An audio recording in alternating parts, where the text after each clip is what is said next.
Punchline, Laurence Ferrari sur Europe 1.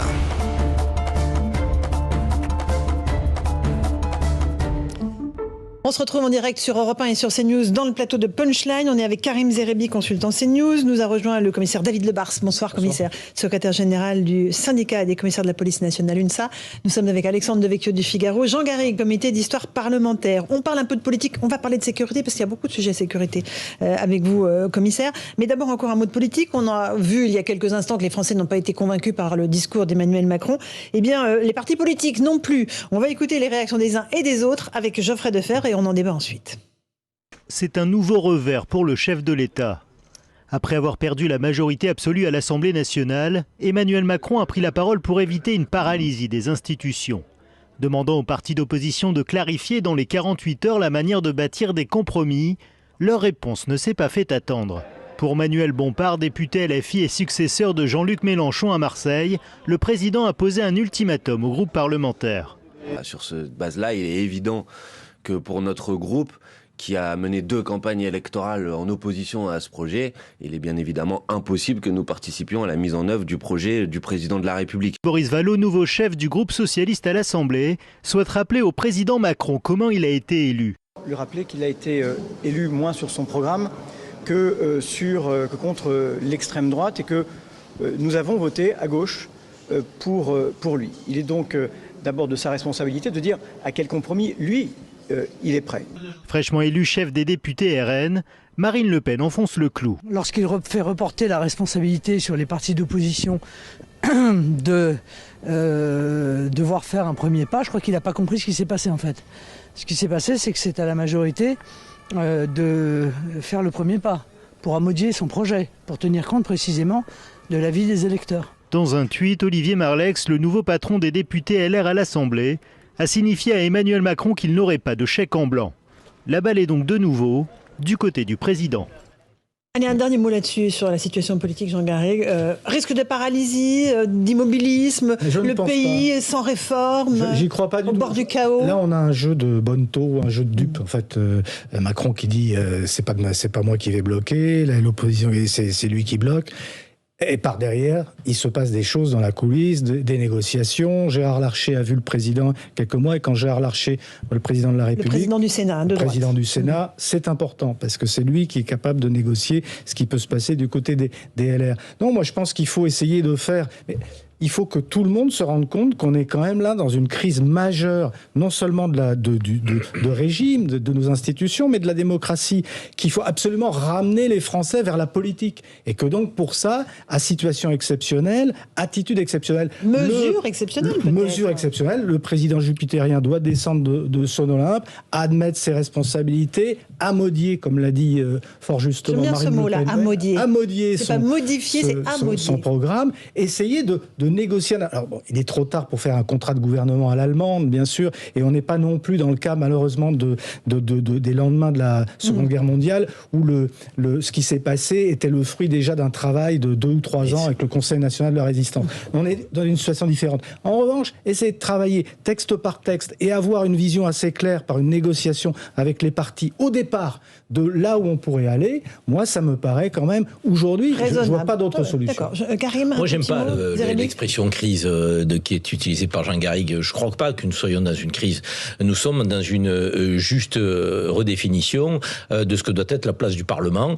Et les Français en avaient assez de voir cette chambre telle une chambre d'enregistrement où les débats, finalement, n'avaient pas vraiment lieu, où les amendements de l'opposition étaient balayés d'un revers de main et où les parlementaires de la majorité votaient le doigt sur la couture. Non, mais c'est pas une crise, ce que nous vivons. Non, excusez-moi, je t'écoute institutionnel et ce qui se passe au Parlement, pourquoi c'est pas une crise ? Non-respect du Parlement, ça entraîne une crise de confiance envers la démocratie. C'est pas une crise parce que ça va obliger ceux qui nous gouvernent en gouvernant, en respectant les institutions républicaines. Très bien. Donc, ce qui n'était pas le cas. Donc on ne peut pas parler de crise quand on parle de respect des institutions républicaines. Donc ce serait un non-sens. Donc ce qui provoque une crise, c'est de gouverner à la verticale. C'est de gouverner avec un seul homme tel un monarque. Ça provoque une crise. Donc, et on va en sortir. Parce qu'aujourd'hui, les Françaises et les Français ont émis le souhait d'avoir des sensibilités politiques différentes qui puissent débattre enfin au Parlement. Et que les compromis auxquels tu appelles, mais pas l'allemande, parce qu'à l'allemande, on met 8 mois pour faire un contrat de gouvernement,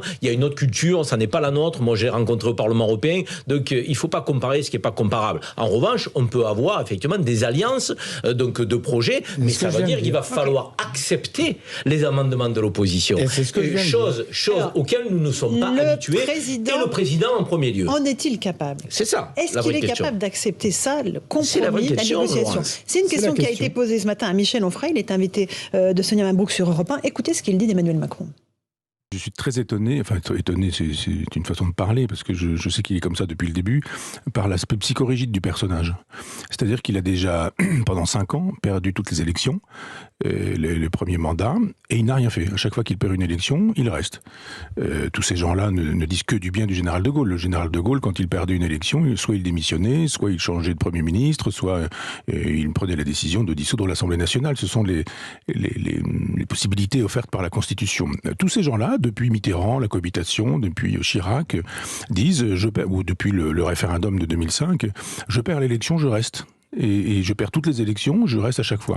Voilà Michel Onfray ce matin sur Europe 1, Alexandre Devecchio. Il a un côté psychorigide, le président ?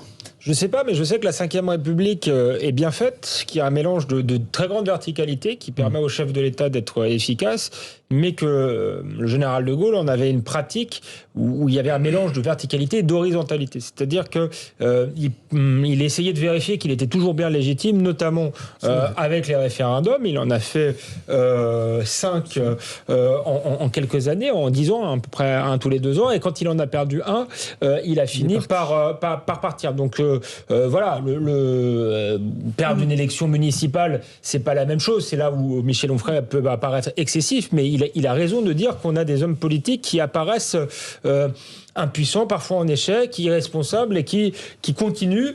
Et c'est pas propre à Emmanuel Macron. Moi, je pense qu'il y a une révolte là contre une politique, il n'y a qu'une seule politique possible, il n'y a pas d'alternative. Je pense que les Français veulent des alternatives à ce qu'il leur est proposé. Ils ont voté Emmanuel Macron parce que c'était le moins inquiétant, mais ils ne sont pas forcément favorables à cette politique de technocrates, d'experts, et ils veulent un retour précisément de la politique avec des visions du monde différentes qui se confrontent. Et c'est vraiment la difficulté d'Emmanuel Macron, c'est que sa vision du monde est peu claire, peu affirmée. À mon avis, elle est très technocratique. En fait, la technocratie, c'est aussi une vision du monde. Et c'est vrai qu'il n'a pas l'air de vouloir en changer. Il aurait pu, dans son discours, dire je suis conscient que ce que je propose, une partie des Français ont voté pour, mais une autre ont voté contre. On va faire des concessions, on va essayer de travailler tous ensemble. Et là, il a fait un peu de tactique politicienne en disant en gros, si ça bloque, c'est pas de ma faute, c'est de la faute des oppositions. Commissaire Lebars, je ne vais pas vous demander de commenter la vie politique française. Néanmoins, vous êtes un citoyen éclairé. Hier, dans son discours, le président n'a pas dit une seule fois le mot retraite, mais il a prononcé plusieurs fois le mot sécurité. Parce que là, évidemment, il allume des signaux pour que la droite entende qu'il va s'emparer du sujet de la sécurité. Il y a des partis politiques qui ont été élus, je pense à la France Insoumise, dont le slogan « La police tue » a effrayé bon nombre d'électeurs, qui sont aujourd'hui présents à l'Assemblée nationale. Est-ce que ça vous inquiète ou pas ? Alors sur les mots du président, il a même associé justice, sécurité et justice, et ce tandem-là doit être indissociable. C'est la façon dont on avancera sur les grands sujets de sécurité, et on n'a parfois pas avancé parce qu'il y avait un peu trop langue police et pas assez langue justice. Après sur la représentativité nationale, moi vous savez, je suis républicain, donc il y a des élus NUPS, LFI élus, très bien. On verra si parmi eux, en tant que députés de la République, ils tiennent encore des discours irresponsables. On est lucide dans la police, on voit bien qu'il y a des slogans qui sont des slogans politiques, pas pour autant qu'ils sont acceptables, moi je les trouve totalement irresponsables, voire dangereux, et puis insultants pour les policiers qui font un travail très difficile. J'espère qu'au cours de la mandature, on n'aura pas encore des positions comme ça, mais ce serait naïf d'y croire, puisque ça fait quelques années que ça dure. On verra comment ça évolue, mais de toute façon, nous, on est respectueux des gens qui sont élus à l'Assemblée nationale, comme de tous ceux qui nous gouvernent, et on considère que la police, c'est un maillon dans l'échelle républicaine. On se demande pourquoi, parfois, à qui profite le crime quand il y a une tentative pour affaiblir l'édifice. Si vous me permettez même 10 secondes de plus, je vois aujourd'hui une polémique très forte, dont on ne sait pas d'ailleurs si elle est sur une base de vérité, qui vise 2 élus de la France Insoumise. Alors on va expliquer à nos auditeurs. C'est Raquel Garrido, Alexis Corbière qui ont été accusés par un journaliste du Point de maltraiter leur femme de ménage qui serait sans papier. Il se trouve que le journal Le Point a retiré l'article, a présenté ses excuses au couple Corbière-Garrido. Et qui continue l'enquête. Eux-mêmes, les deux mis en cause, ont porté plainte contre le journal Le Point. Voilà, c'était pour le petit point sur cette affaire. Je voulais en parler parce qu'il y a une morale à cette histoire. D'abord que la police ne tue pas, mais ça c'est d'une manière générale, je le répondrai toujours à ceux qui le disent. La police, elle fait des enquêtes, elle fait du travail de voie publique, et c'est ce qu'elle ferait dans une affaire comme celle-là si toutefois il y a une base, ou si le parquet poursuit. Premier point. Deuxième point, je ne vois pas dans cette affaire d'élus France Insoumise venir demander la démission de M. Corbière et de Mme Garrido, qui sont accusés sur la sphère réseaux sociaux, comme ils le font pour d'autres personnes, comme ils stigmatisent d'autres personnes. Et ça nous rappelle une chose, c'est qu'il faut séparer ceux qui accusent de ceux qui enquêtent, de ceux qui rendent la justice, et qu'il faut arrêter de faire le procès des gens sur les réseaux sociaux. Chacun a droit à la présomption d'innocence. Vous voyez, je suis élégant. Raquel Garrido et Corbière inclus, et ça serait bien qu'ils retiennent ça par rapport aux postures qu'ils ont pris eux-mêmes par le passé récent. Ok, Karim Zerébi. Oui, arrêtez de faire le procès des gens sur les réseaux sociaux, on peut que tous être d'accord avec. Effectivement, on est dans une forme d'irrationalité et d'hystérie qui met à mal que nos institutions républicaines. Non, sur le point que soulevait Laurence Ferrari, c'est intéressant de voir que le président, effectivement, est venu sur le terrain sécurité-justice. Et c'est pas anodin de mon point de vue. C'est pas anodin parce que le président aurait pu évoquer la question des retraites. Or, il sait que cette question est explosive. Et il sait qu'il y a 2 groupes, RN notamment et la NUPS, qui sont totalement opposés à la réforme en question vue par le président de la République. Et là, ce serait une levée de bouclier de plus de 250 députés d'emblée contre effectivement un projet de loi. Il est venu sur le terrain de la sécurité. Plus la France Insoumise que toute la NUPS. Hein. Honnêtement, France Insoumise écolo sont très très contre la réforme à 65 ans.